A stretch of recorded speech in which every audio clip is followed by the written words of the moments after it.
আচ্ছা বলুন তো, বিয়েবাড়ি কি আলপনা ছাড়া একদমই সম্পূর্ণ? একদমই সম্পূর্ণ না।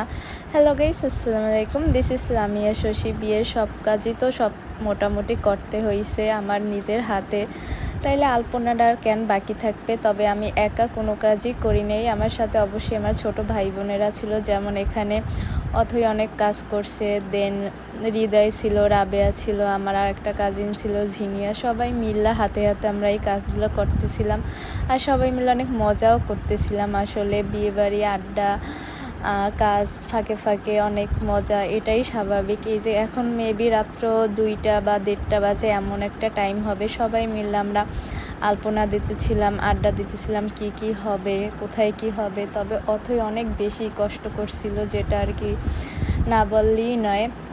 তবে আমরা এখানে অনেক বেশি কষ্ট কইরা অনেক কিছু আর কি ডেকোরেশন করতে পারি নাই। সব কিছু আমার এত স্বল্প সময়ে গুছিয়ে ওঠা আসলেই অনেক কষ্টসাধ্য ব্যাপার ছিল। তাও অনেক কিছু পসিবল হয়েছে মামির জন্য, আর মামি না থাকলে আবার অনেক কিছু হইতেও না। তারপরও সবাই মিলে টুকটাক করে আলহামদুলিল্লাহ সব কিছু যেমন হয়েছে, যেটা আমার রিজিকে ছিল সেটাই হয়েছে। তার ব্যতিক্রম কিছু হওয়ার কথা ছিল না, আর হইতোও না।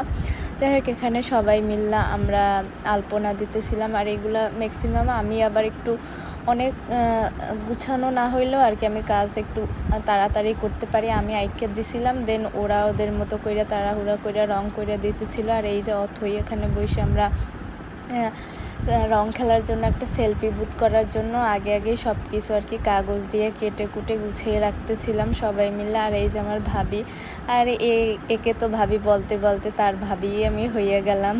যাই হোক, এখানে সেও ছিল, সে আমাদের বাসায় ওই রাত্রে ছিল।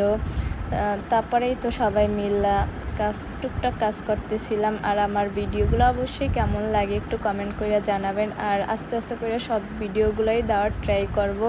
পাশে থাকবেন। আজকে এ পর্যন্ত, আল্লাহ হাফেজ।